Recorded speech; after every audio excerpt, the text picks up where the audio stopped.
Si es que en este escándalo, el escándalo del PAN, también hay empresarios involucrados. Sigamos con la telaraña. Estoy con el profesor Rigoberto González Montenegro, quien fue secretario general de la Procuraduría, para que nos ayude a entender un poco y a explicar y a hacer docencia. Por ejemplo, los empresarios, hace un rato hemos visto solo funcionarios. Juan Carlos Marciaga, este empresario que está involucrado en el caso de la compra de bolsas de comida, ahora mismo tiene detención preventiva en la DIJ y está pendiente de la ampliación de indagatoria. En este caso, él no es servidor público. ¿Cómo entra en este tema de peculado contra el Estado o algo si él no es servidor público, profesor? Porque el Código Penal permite que en casos como este, si el servidor público en la comisión del acto delictivo participaron particulares, ellos no puedan quedar libres sobre pretexto que no es funcionario público. Entonces el Código Penal le hace extensiva la conducta y la pena a este caso, a un particular. ¿Cuál es la pena en un caso como este? ¿Es distinta a la del funcionario? No. En principio se aplica la misma situación porque están en la misma, están en el mismo tipo de conducta. ¿De cuántos años estamos hablando? La misma que le cabría. Si vuelvo al tema de los delitos especulados, si el delito de especulado, estamos hablando del delito especulado por apropiación, que está en el artículo 338 del Código Penal, la pena es de 4 a 10 años de prisión. Pero si es agravado, o sea, si la apropiación del bien público sobrepasa los $100.000, entonces estaríamos hablando de 8 a 15 años de prisión. De 8 a 15 años es lo que pudieran estar enfrentando. Tanto para el ex servidor público o servidor público si todavía está en funciones, como para el particular o los particulares que participaron en la misma conducta delictiva. En este caso es un empresario. Es el caso de la compra de bolsas de comida, él está en la policía.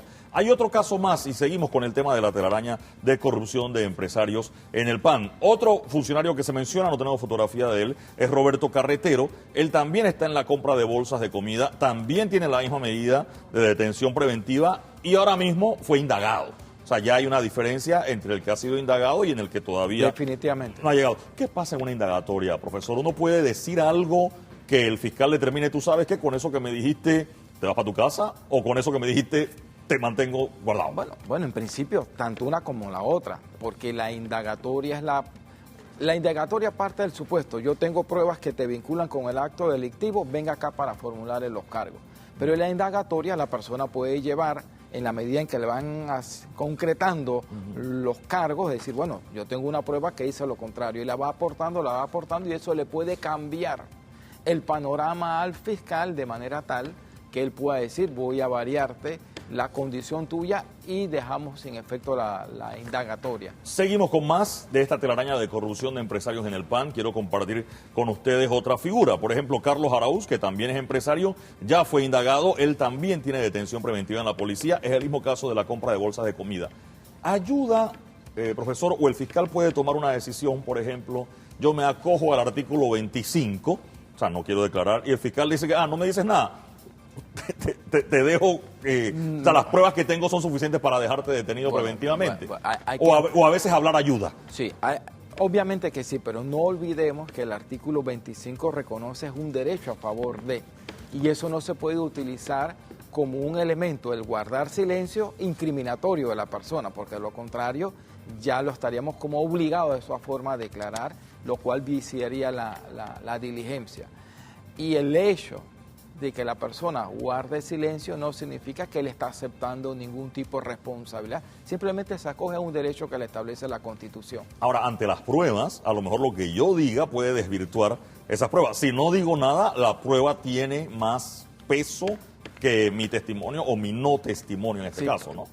Hay que tener presente lo siguiente, aun cuando un fiscal le formule cargo a una persona, aun cuando el fiscal solicite el llamamiento a juicio de esa persona, el juez no está obligado a compartir el criterio del fiscal. Dicho de otra manera, puede perfectamente sobreseerlo de manera tal que considera, tú investigaste, tú tienes tu criterio, pero las pruebas que tú me estás incorporando y me estás mandando y yo las he evaluado, me dicen que ahí no hay lo que tú viste. Eso quedaría en el trabajo de los abogados. Quiero seguir con esta telaraña de la corrupción de empresarios en el PAN. Como dijimos, Carlos Araúz está detenido.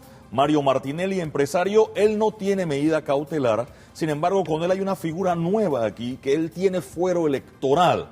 Entendemos que a él se le ha solicitado el levantamiento del fuero electoral creo que se le levantó en un caso, pero todavía falta otro caso. Si a mí me levantan el fuero electoral, profesor, es específicamente para el caso que se solicitó. Exactamente así Es decir, si yo tengo 5 casos y nada más me levantan por uno, no se puede hacer nada en los otros 4. Exactamente, como lo has explicado. En cada caso en concreto, llega el fiscal y considera si hay los elementos suficientes para requerirle al Tribunal Electoral levante el fuero electoral con respecto a ese caso, porque eso es lo que se le envía al Tribunal Electoral y eso es lo que ellos van a evaluar, independientemente de los otros casos en la etapa en la que se encuentren.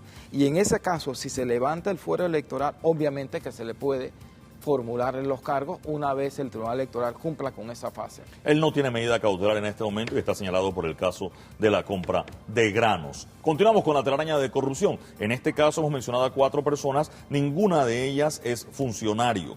Rubén de Icaza Arias, empresario, él tiene arresto domiciliario, él está vinculado en el caso de la comida deshidratada, que es uno de los primeros que mencionábamos hace un rato con Giacomo Tamburelli. Para más de la corrupción, en este caso esta telaraña, estas personas, profesor, son particulares, no son funcionarios. Hay algunos delitos en los que se establece que si la persona es funcionario, eso es un agravante en algunos casos, ¿verdad? Puede ocurrir y así lo establece el Código Penal, porque precisamente por la condición y la facilidad que le presta el cargo, lo lleva a cometer el acto delictivo. Ellos no estarían arropados por esta figura. La situación particular de Mario Martinelli, que él sí tiene un fuero electoral, o sea, eso no lo hace funcionario, pero tiene un fuero electoral que requiere de una investigación.